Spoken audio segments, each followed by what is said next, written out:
নির্বাচনী প্রচার সভায় ডিজে বাজানো সংক্রান্ত মন্তব্যকে কেন্দ্র করে ফের বড়সড় আইনি বিপাকে জড়ালেন ডায়মন্ড হারবারের তৃণমূল সাংসদ অভিষেক বন্দ্যোপাধ্যায়। নিজের কণ্ঠস্বরের নমুনা সংগ্রহের নির্দেশকে চ্যালেঞ্জ জানিয়ে এই মামলার দ্রুত শুনানির জন্য মঙ্গলবার বিচারপতি সৌগত ভট্টাচার্যের দৃষ্টি আকর্ষণ করেন অভিষেকের আইনজীবীরা। তবে তার কণ্ঠস্বরের নমুনা সংগ্রহের মামলাটি ফের একবার পিছিয়ে গেল কলকাতা হাইকোর্টে। তবে মামলা পিছলেও তদন্তে অভিষেকের অসহযোগিতা নিয়ে আদালতের ভেতরেই তীব্র অসন্তোষ প্রকাশ করেন বিচারপতি। রাজ্য সরকারের পক্ষ থেকে অভিষেকের বিরুদ্ধে তদন্তে অসহযোগিতার অভিযোগ তোলার পর কেন তিনি তদন্তকারীদের সাহায্য করছেন না তা নিয়ে সরাসরি প্রশ্ন তুলেছে উচ্চ আদালত।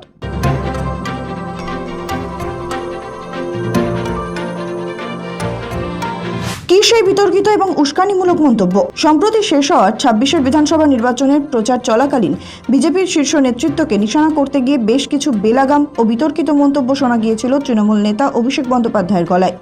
তার মধ্যেই অন্যতম ছিল তার ডিজে বাজানো সংক্রান্ত একটি নির্দিষ্ট বক্তব্য। নির্বাচনী ভোট প্রচারে বেরিয়ে অভিষেক বলেছিলেন 4 তারিখের পরে ডিজে বাজানো হবে, মমতা যতই উদার হোক 4 তারিখ জবাব হবে। আমি অমিত শাহকে বলবো 4 তারিখ বাংলায় থাকবেন, আপনি 4 তারিখ দেখা হবে। আপনি বাংলার মানুষকে বলছেন 23 তারিখ সব ঘরে ঢুকে থাকবে, বিজেপি আসার পর চুন চুনকে জেল মে ডালেঙ্গে। বিজেপির সাথে বেশি উদারতা দেখাতে নেই। আর আমাদের যারা মানুষের প্রতি অবিচার করেছে, মানুষকে অপমানিত করেছে, তাদের জন্য এবার রবীন্দ্রসঙ্গীত না, এবার 4 তারিখ তৈরি থাক। তৎকালীন বিরোধী অর্থাৎ বিজেপির দাবি ছিল এটি আদতে রাজনৈতিক কর্মীদের প্রচ্ছন্ন হুমকি। জমা পড়া অভিযোগে বলা হয়েছে যে অভিষেকের তৎকালীন বাচনভঙ্গি, শরীরী ভাষা এবং শব্দচয়ন আসলে উস্কানিমূলক এবং সাধারণ বিরোধী কর্মীদের প্রতি তীব্র হুমকি ছাড়া আর কিছুই নয়। অভিষেকের বিরুদ্ধে প্রথমে বিধাননগর সাইবার থানায় অভিযোগ দায়ের হয়েছিল। পরে সেই মামলার তদন্তভার যায় সিআইডির হাতে। সিআইডির বিরুদ্ধে হাইকোর্টে যান অভিষেকের কণ্ঠস্বরের নমুনা সংগ্রহ করতে চেয়ে সিআইডির আবেদন মঞ্জুর হতেই কলকাতা হাইকোর্টের দ্বারস্থ হলেন অভিষেক। বিধাননগর আদালতের ওই নির্দেশের বৈধতা নিয়ে প্রশ্ন তোলেন সাংসদ। তার বক্তব্য, ওই কণ্ঠস্বর যে তাঁরই সে কথা তিনি অস্বীকার করেননি, তাহলে কেন নমুনা সংগ্রহ করতে হবে? গত মঙ্গলবার সেই মামলার শুনানিতেই কোনো রক্ষাকবচ দেননি বিচারপতি তীর্থঙ্কর ঘোষ, বরং মামলাটি থেকে নিজেকে সরিয়ে নেন তিনি।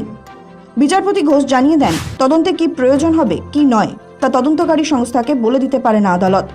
মূল মামলা যেখানে বিচারাধীন সেখানেই অভিষেকের আবেদনের শুনানি হতে পারে, জানিয়েছিল বিচারপতি ঘোষ। অভিষেকের আইনজীবী সব্যসাচী বন্দ্যোপাধ্যায় এবং অয়ন ভট্টাচার্য এরপরই বিচারপতি ভট্টাচার্যের বেঞ্চের দৃষ্টি আকর্ষণ করেন। তাদের বক্তব্য, ইতিমধ্যে আগে বেঞ্চ এখানে শুনানির কথা জানিয়েছে, এই মামলার দ্রুত শুনানি হওয়া প্রয়োজন। কিন্তু বিচারপতি ভট্টাচার্য জানান মঙ্গলবারের আগে কোনো আবেদন তিনি শুনবেন না। মঙ্গলবার নতুন করে অভিষেককে আদালতের দৃষ্টি আকর্ষণ করতে হবে। তদন্তে অসহযোগিতার অভিযোগ রাজ্যের। প্রশ্ন বিচারপতির, ডিজে মামলার তদন্তে অভিষেক বন্দ্যোপাধ্যায়ের কণ্ঠস্বরের নমুনা সংগ্রহ করতে চায় সিআইডি, কিন্তু সিআইডির এই পদক্ষেপের বিরোধিতা করে এবং নমুনা দিতে আপত্তি জানিয়ে আগেই কলকাতা হাইকোর্টের দ্বারস্থ হয়েছিলেন তৃণমূল সাংসদ। মঙ্গলবার শুনানির শুরুতে রাজ্যের অতিরিক্ত অ্যাডভোকেট জেনারেল তৃণমূল সাংসদের বিরুদ্ধে তদন্তে অসহযোগিতার গুরুতর অভিযোগ তোলেন।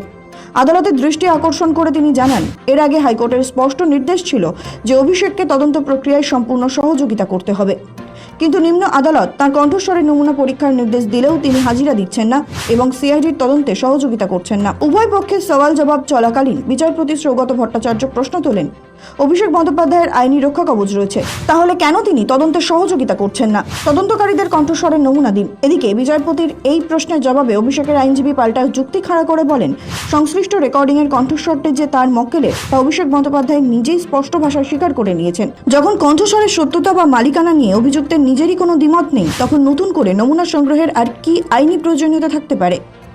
মূলত নিম্ন আদালতের সেই নমুনা সংগ্রহের নির্দেশকে অহেতুক দাবি করেই তারা হাইকোর্টের দ্বারস্থ হয়েছেন।